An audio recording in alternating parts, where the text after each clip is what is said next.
Ya, baik. Assalamualaikum warahmatullahi wabarakatuh. Perkenalkan nama saya Ahmad Zainal Abidin, NIM 2304911000004. Saya maksud dan tujuan saya di sini yaitu membuat video untuk tugas dari sistem kontrol, yaitu mengenai apa itu respon sistem serta penjelasan dari grafiknya itu sendiri. Oke, next. Sini pengertian respon sistem terlebih dahulu. Nah, respon sistem itu adalah reaksi atau tanggapan suatu sistem terhadap masukan input yang diberikan dalam konteks sistem dinamis, yaitu yang berubah-ubah, seperti sistem mekanik, elektronik, atau kontrol. Respon sistem itu merujuk pada bagaimana sistem berubah atau berperilaku setelah menerima suatu rangsangan atau sinyal dari luar. Nah, respon sistem ini biasanya berupa kurva. Ini akan menjadi dasar untuk menganalisa karakteristik dari sistem. Nah, bentuk kurva respon sistem dapat dilihat setelah sistem mendapatkan sinyal input. Jadi seperti itu. Jadi contohnya seperti contoh keseharian gitu ya. Contoh itu waktu kita anggap kita pernah menurunkan sebuah suhu dari AC.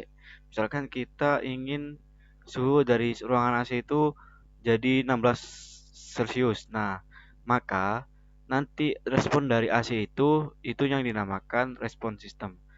Jadi seperti itu.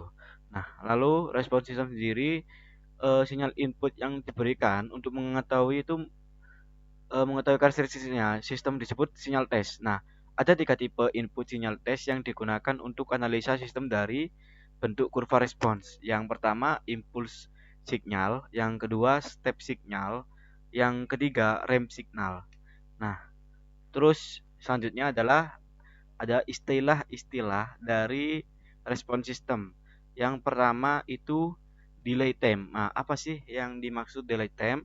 Nah, delay time ini merupakan waktu yang diperlukan respon untuk mencapai setengah harga akhir yang pertama kali.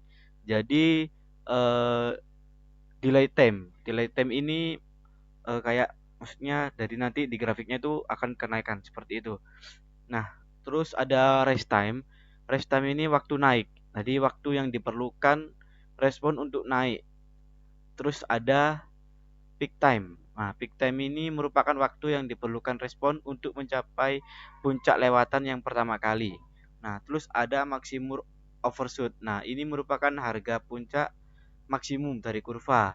Terus ada settling time. Nah, maksud dari settling time ini yaitu merupakan waktu yang diperlukan untuk kurva respon untuk mencapai dan menetap dalam daerah di sekitar.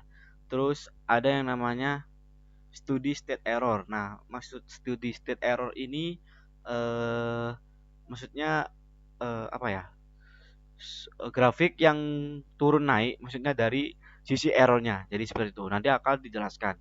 Nah, sebelum masuk ke grafik, di sini ada macam-macam bentuk dari respon sistem. Yang pertama ada underdamped, yang kedua ada critically damped, yang ketiga adalah overdamped.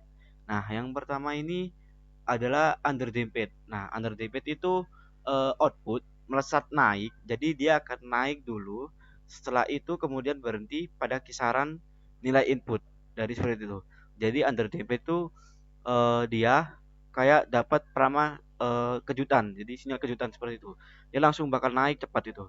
Nah, di sini ini kan yang di merah itu dari sini dia langsung naik gitu. Jadi ada kejutan seperti itu. Langsung dia naik turun, naik lagi, turun lagi. Ini yang dinamakan underdamped. Nah, beda dengan yang critically damped. Nah, critically damped respon ini output tidak melewati nilai input. Nah, tidak kayak ini yang underdamped. Jadi critically damped ini dia akan langsung menuju nilai kisarannya. Jadi seperti itu. Tapi di sini dia membutuhkan waktu yang lama. Terus ada overdamped respon. Nah, ini yang warna hitam, overdamped respon. Nah, overdamped respon ini respon yang dapat mencapai nilai input dengan cepat dan tidak melewati batas dari nilai kisaran. Jadi dia akan cepat seperti ini. Jadi seperti itu. Nah, lalu ini adalah contoh grafiknya. Nah, tadi dijelaskan ada delay time, ada apa? Rest time, ada overshoot, seperti itu dan lain-lainnya.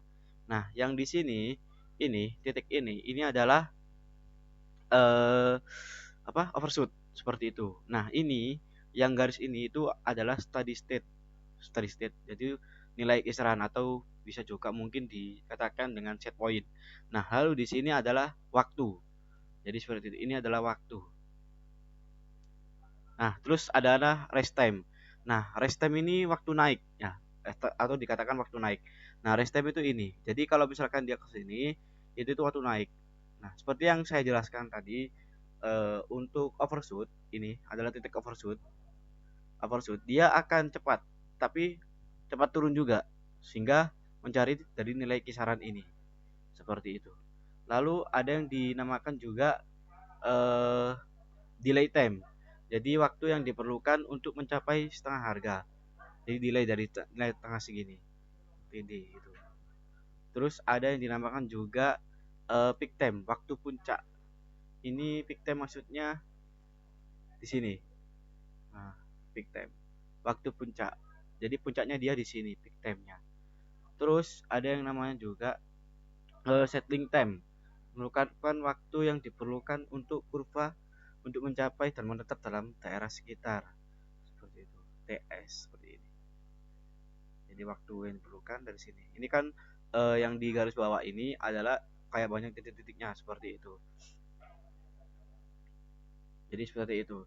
Terus untuk yang CSS ini atau yang di sini ini namanya oscilisasi. Jadi ketika grafik ini naik terus turun turun turun gitu kayak gini, misalkan dari kursor ini naik turun, itu dinamakan oscilisasi seperti itulah. Ah, jadi demikian penjelasan saya. Mohon maaf jika ada kekurangan dan kelebihannya. Demikian dari ini. Terima kasih. Wassalamualaikum warahmatullahi wabarakatuh.